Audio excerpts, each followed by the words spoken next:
Another fine day for a story. This will be a good one. I am the Medicine Man. Be sure to like, share, and subscribe, and make yourselves comfortable with this story from Laveau's Vault.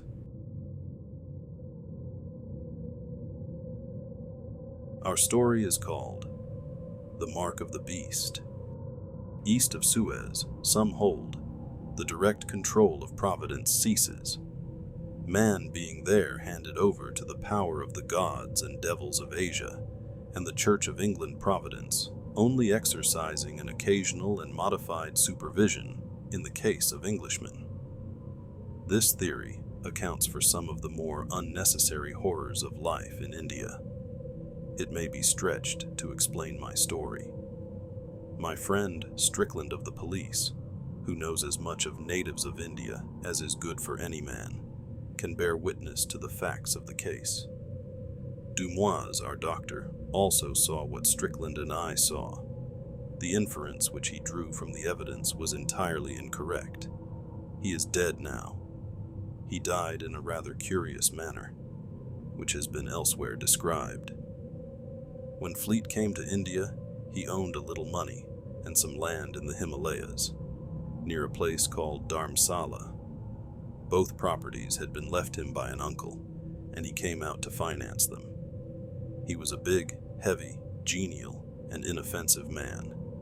His knowledge of natives was, of course, limited, and he complained of the difficulties of the language.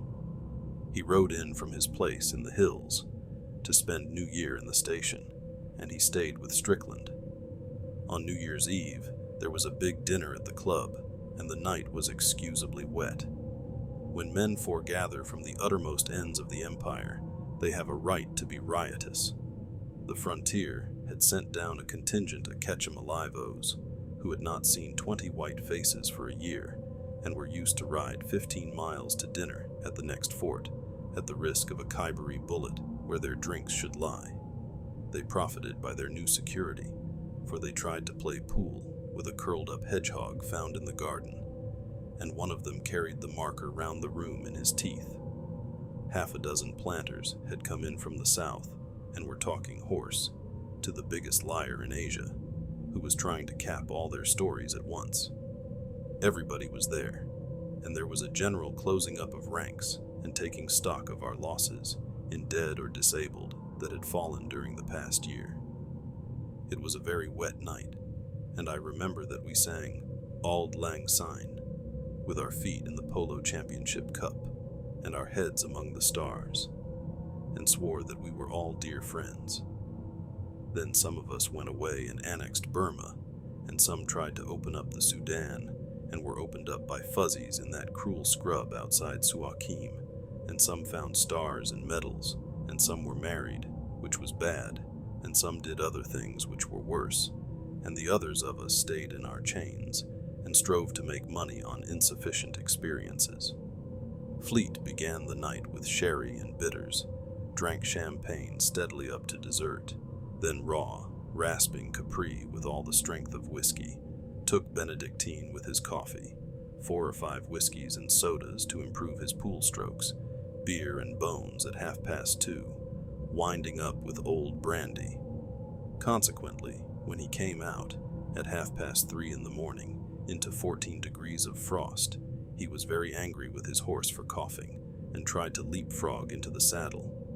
The horse broke away and went to his stables. So Strickland and I formed a guard of dishonor to take Fleet home. Our road lay through the bazaar, close to a little temple of Hanuman, the monkey god, who is a leading divinity worthy of respect. All gods have good points, just as have all priests. Personally, I attach much importance to Hanuman and am kind to his people, the great gray apes of the hills. One never knows when one may want a friend. There was a light in the temple, and as we passed, we could hear voices of men chanting hymns. In a native temple, the priests rise at all hours of the night to do honor to their god. Before we could stop him, Fleet dashed up the steps, patted 2 priests on the back, and was gravely grinding the ashes of his cigar butt into the forehead of the red stone image of Hanuman. Strickland tried to drag him out, but he sat down and said solemnly, "She that? Mark of the beast. I made it. Isn't it fine?" In half a minute the temple was alive and noisy, and Strickland, who knew what came of polluting gods, said that things might occur. He, by virtue of his official position, long residence in the country, and weakness for going among the natives, was known to the priests, and he felt unhappy. Fleet sat on the ground and refused to move. He said that good old Hanuman made a very soft pillow. Then, without any warning, a silver man came out of a recess behind the image of the god. He was perfectly naked in that bitter, bitter cold, and his body shone like frosted silver, for he was what the Bible calls a leper, as white as snow. Also, he had no face, because he was a leper of some years' standing, and his disease was heavy upon him. We two stooped to haul Fleet up, and the temple was filling and filling with folk who seemed to spring from the earth, when the silver man ran in under our arms, making a noise exactly like the mewing of an otter, caught Fleet round the body, and dropped his head on Fleet's breast before we could wrench him away. Then he retired to a corner and sat mewing while the crowd blocked all the doors. The priests were very angry until the silver man touched Fleet. That nuzzling seemed to sober them. At the end of a few minutes' silence, one of the priests came to Strickland and said in perfect English, "Take your friend away. He has done with Hanuman, but Hanuman has not done with him." The crowd gave room, and we carried Fleet into the road. Strickland was very angry. He said that we might all three have been knifed, and that Fleet should thank his stars that he had escaped without injury. Fleet thanked no one. He said that he wanted to go to bed. He was gorgeously drunk.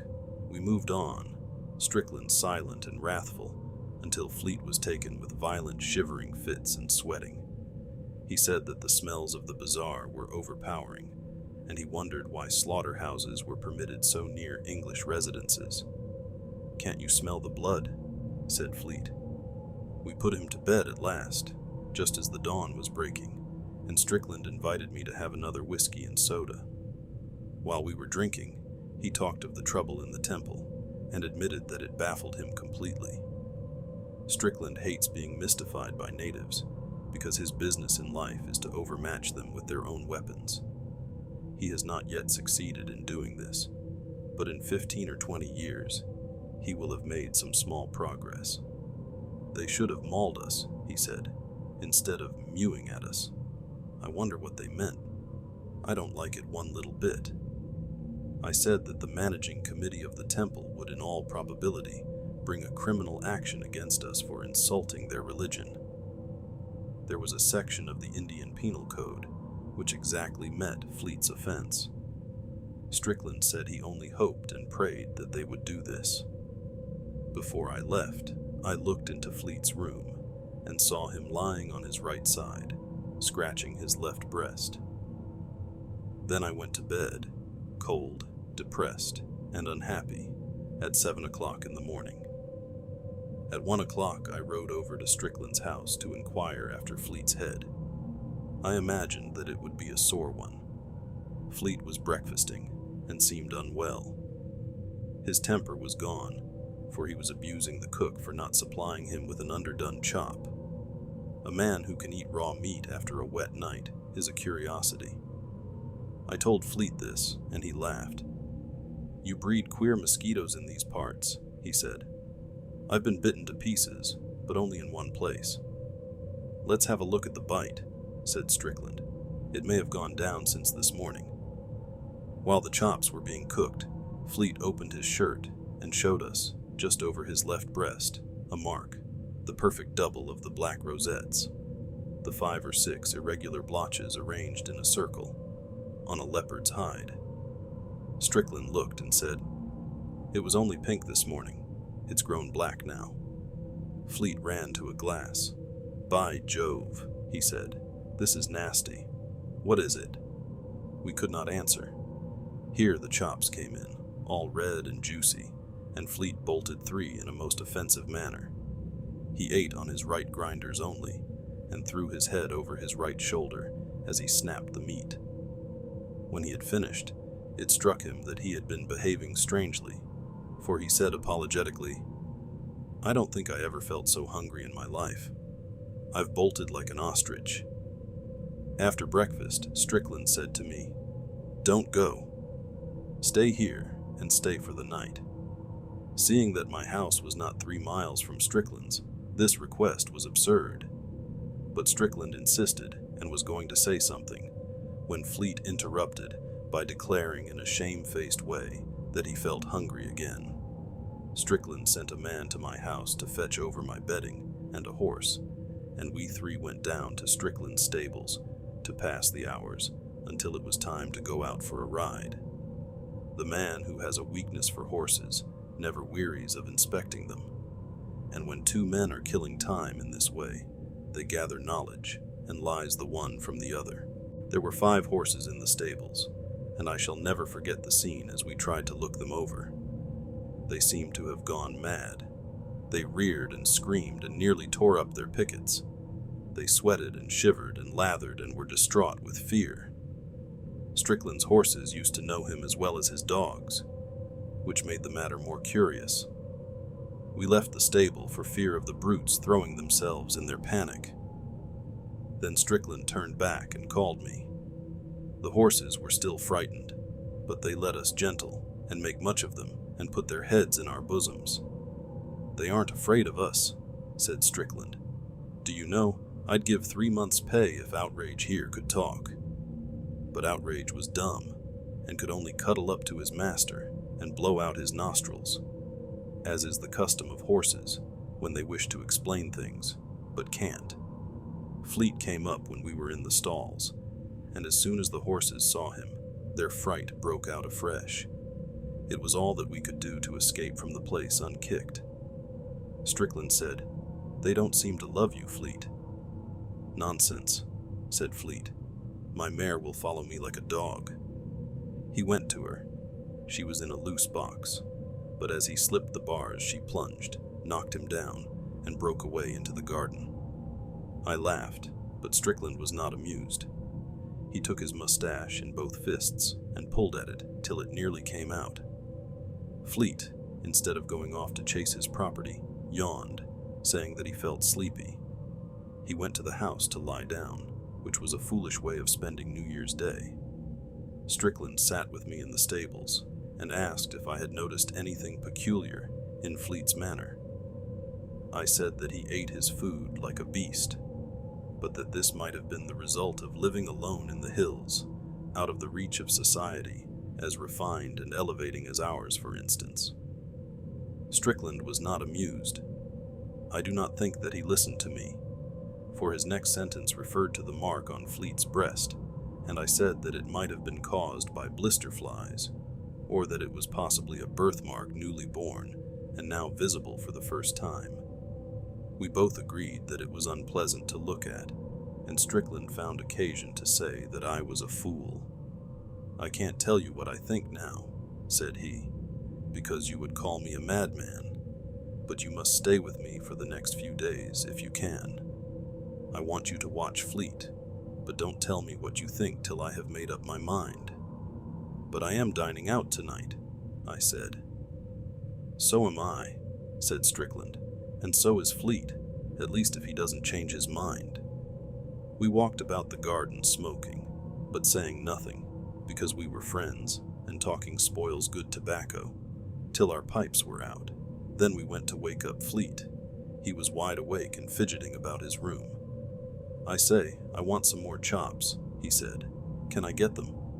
We laughed and said, "Go and change. The ponies will be round in a minute." "All right," said Fleet. "I'll go when I get the chops, underdone ones, mind." He seemed to be quite in earnest. It was 4 o'clock, and we had had breakfast at 1. Still, for a long time, he demanded those underdone chops. Then he changed into riding clothes and went out into the veranda. His pony, the mare had not been caught, would not let him come near. All 3 horses were unmanageable. mad with fear.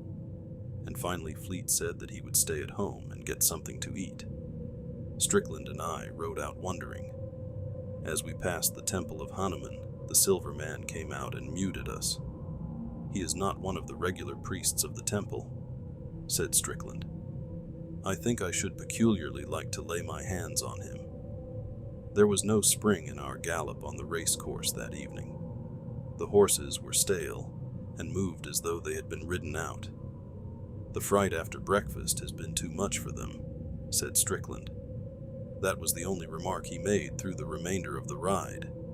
Once or twice, I think, he swore to himself, but that did not count. We came back in the dark at 7 o'clock and saw that there were no lights in the bungalow. "Careless ruffians my servants are," said Strickland. My horse reared at something on the carriage drive, and Fleet stood up under its nose. "What are you doing, groveling about the garden?" said Strickland. But both horses bolted and nearly threw us. We dismounted by the stables and returned to Fleet, who was on his hands and knees under the orange bushes. "What the devil's wrong with you?" said Strickland. Nothing in the world," said Fleet, speaking very quickly and thickly. "I've been gardening, botanizing, you know. The smell of the earth is delightful. I think I'm going for a walk, a long walk, all night." Then I saw that there was something excessively out of order somewhere, and I said to Strickland, "I am not dining out." "Bless you," said Strickland. "Here, Fleet, get up. You'll catch fever there. Come in to dinner, and let's have the lamps lit. We'll all dine at home." Fleet stood up unwillingly and said, "No lamps, no lamps. It's much nicer here. Let's dine outside and have some more chops. Lots of 'em and underdone, bloody ones with gristle." Now a December evening in northern India is bitterly cold, and Fleet's suggestion was that of a maniac. "Come in," said Strickland sternly. "Come in at once." Fleet came, and when the lamps were brought, we saw that he was literally plastered with dirt from head to foot. He must have been rolling in the garden. He shrank from the light and went to his room. His eyes were horrible to look at. There was a green light behind them, not in them, if you understand, and the man's lower lip hung down. Strickland said, "There is going to be trouble, big trouble tonight. Don't you change your riding things." We waited and waited for Fleet's reappearance and ordered dinner in the meantime. We could hear him moving about his own room, but there was no light there. Presently from the room came the long-drawn howl of a wolf. People write and talk lightly of blood running cold and hair standing up, and things of that kind. Both sensations are too horrible to be trifled with. My heart stopped as though a knife had been driven through it, and Strickland turned as white as the tablecloth. The howl was repeated, and was answered by another howl far across the fields. That set the gilded roof on the horror. Strickland dashed into Fleet's room. I followed, and we saw Fleet getting out of the window. He made beast noises in the back of his throat. He could not answer us when we shouted at him. He spat. I don't quite remember what followed, but I think that Strickland must have stunned him with the long bootjack, or else I should never have been able to sit on his chest. Fleet could not speak. He could only snarl, and his snarls were those of a wolf, not of a man. The human spirit must have been giving way all day and have died out with the twilight. We were dealing with a beast that had once been Fleet. The affair was beyond any human and rational experience. I tried to say hydrophobia, but the word wouldn't come because I knew that I was lying. We bound this beast with leather thongs of the punka rope and tied its thumbs and big toes together and gagged it with a shoehorn, which makes a very efficient gag if you know how to arrange it. Then we carried it into the dining room and sent a man to Dumoise, the doctor, telling him to come over at once. After we had dispatched the messenger and were drawing breath, Strickland said, "It's no good. This isn't any doctor's work." I also knew that he spoke the truth. The beast's head was free, and it threw it about from side to side. Anyone entering the room would have believed that we were curing a wolf's pelt. That was the most loathsome accessory of all. Strickland sat with his chin in the heel of his fist, watching the beast as it wriggled on the ground, but saying nothing. The shirt had been torn open in the scuffle and showed the black rosette mark on the left breast. It stood out like a blister. In the silence of the watching, we heard something without, mewing like a she-otter. We both rose to our feet, and, I answer for myself, not Strickland, felt sick. Actually and physically sick. We told each other, as did the men in Pinafore, that it was the cat. Dumois arrived, and I never saw a little man so unprofessionally shocked. He said that it was a heart-rending case of hydrophobia, and that nothing could be done.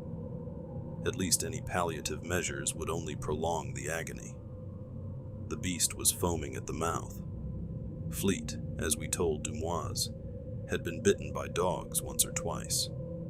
Any man who keeps half a dozen terriers must expect a nip now and again.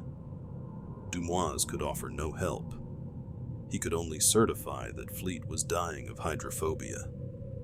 The beast was then howling, for it had managed to spit out the shoehorn. Dumois said that he would be ready to certify to the cause of death, and that the end was certain. He was a good little man, and he offered to remain with us.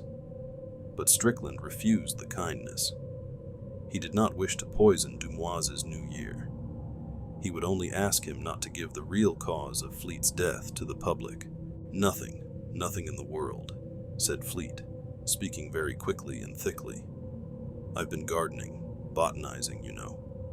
The smell of the earth is delightful. I think I'm going for a walk, a long walk, all night.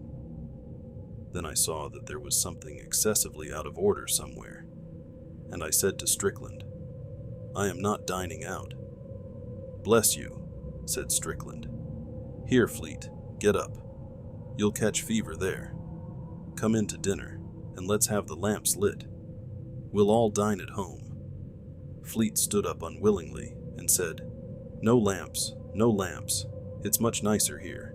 Let's dine outside and have some more chops. Lots of them and underdone, bloody ones with gristle.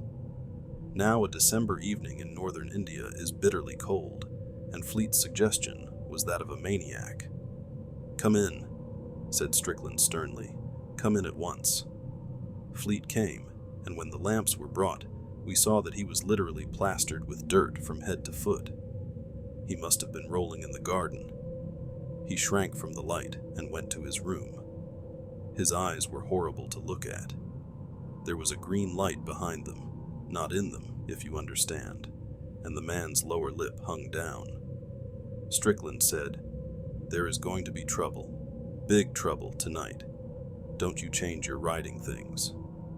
We waited and waited for Fleet's reappearance and ordered dinner in the meantime. We could hear him moving about his own room, but there was no light there. Presently from the room came the long-drawn howl of a wolf. People write and talk lightly of blood running cold and hair standing up and things of that kind. Both sensations are too horrible to be trifled with. My heart stopped as though a knife had been driven through it, and Strickland turned as white as the tablecloth. The howl was repeated, and was answered by another howl far across the fields. That set the gilded roof on the horror. Strickland dashed into Fleet's room. I followed, and we saw Fleet getting out of the window. He made beast noises in the back of his throat. He could not answer us when we shouted at him. He spat. I don't quite remember what followed, but I think that Strickland must have stunned him with the long bootjack, or else I should never have been able to sit on his chest. Fleet could not speak. He could only snarl, and his snarls were those of a wolf, not of a man. The human spirit must have been giving way all day and have died out with the twilight. We were dealing with a beast that had once been Fleet. The affair was beyond any human and rational experience.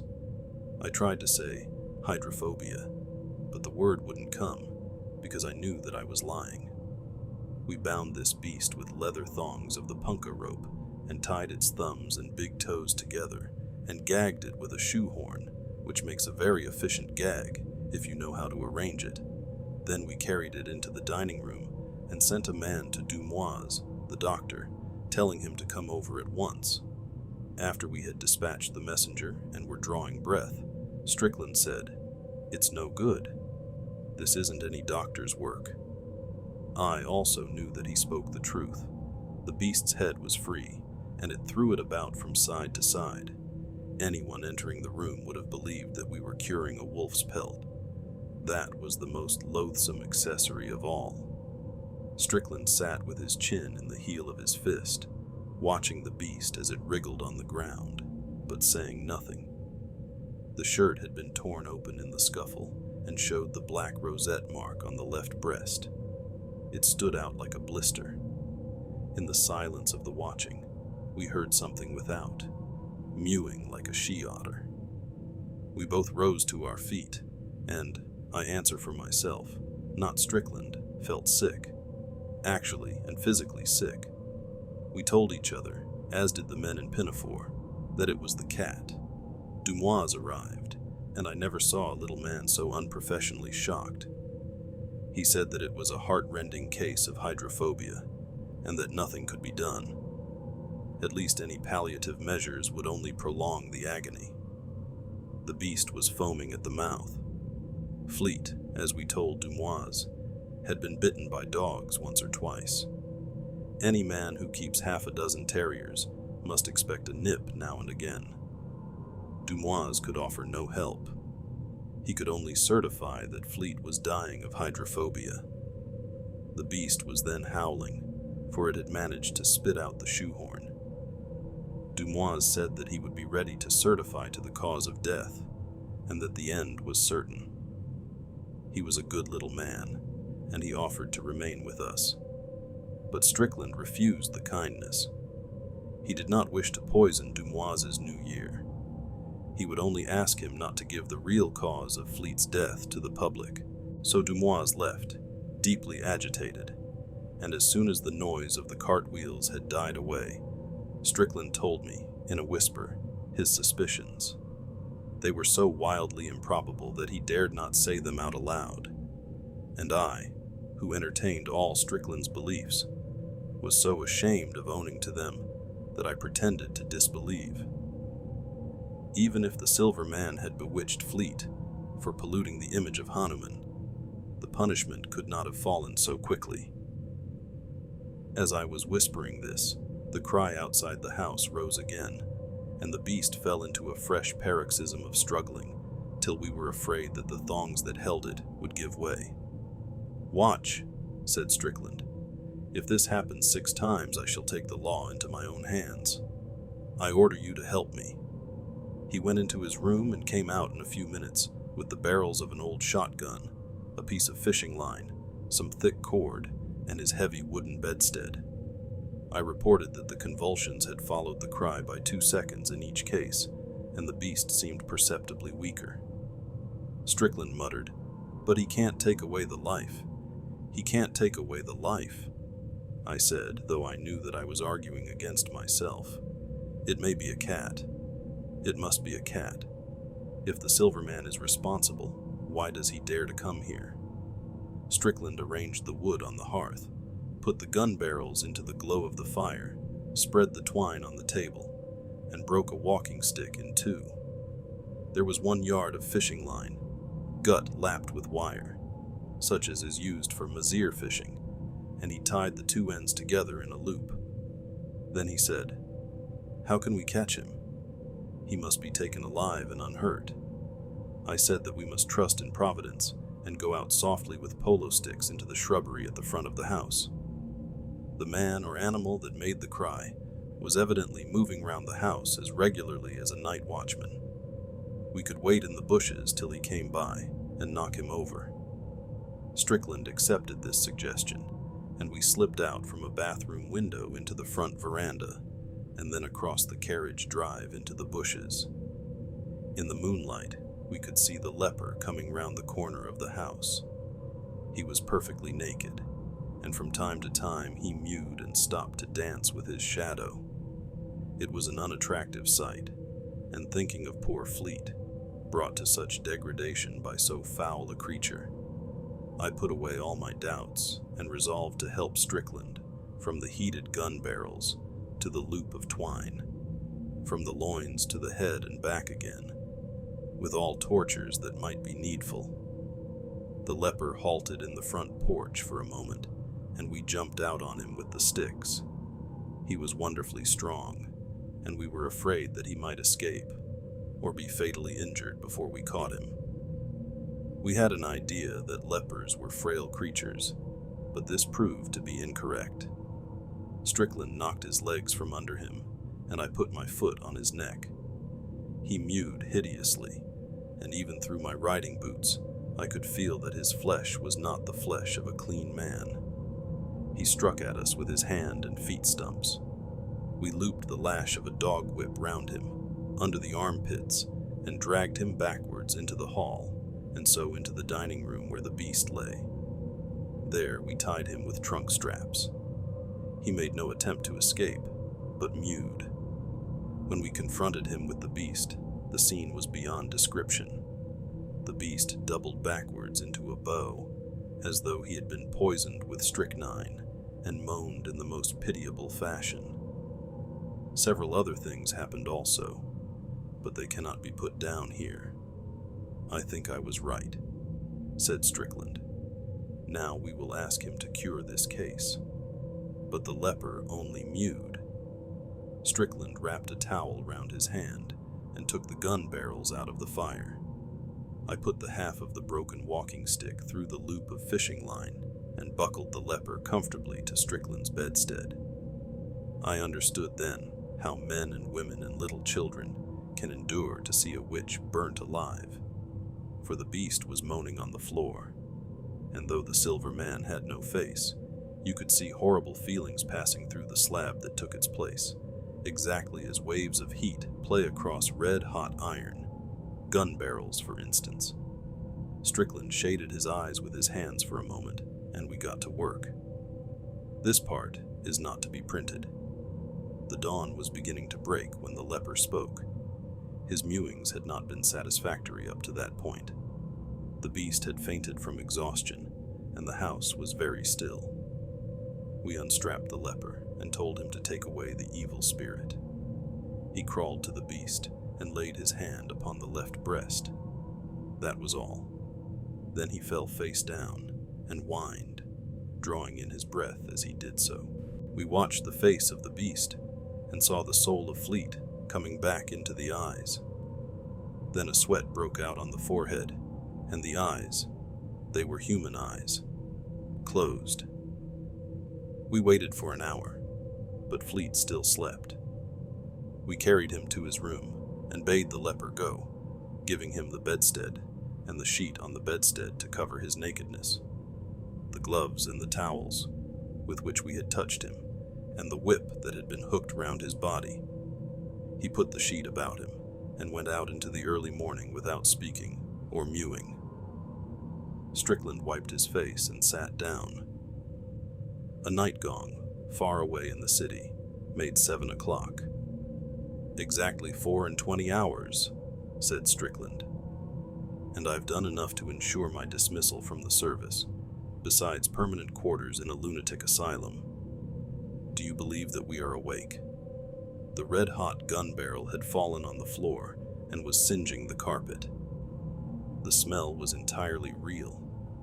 That morning at 11, we two together went to wake up Fleet. We looked and saw that the black leopard rosette on his chest had disappeared. He was very drowsy and tired, but as soon as he saw us, he said, "Oh, confound you fellows. Happy New Year to you. Never mix your liquors. I'm nearly dead." "Thanks for your kindness, but you're over time," said Strickland. "Today is the morning of the 2nd. You've slept the clock round with a vengeance." The door opened, and little Dumoise put his head in. He had come on foot, and fancied that we were laying out Fleet. "I've brought a nurse," said Dumoise.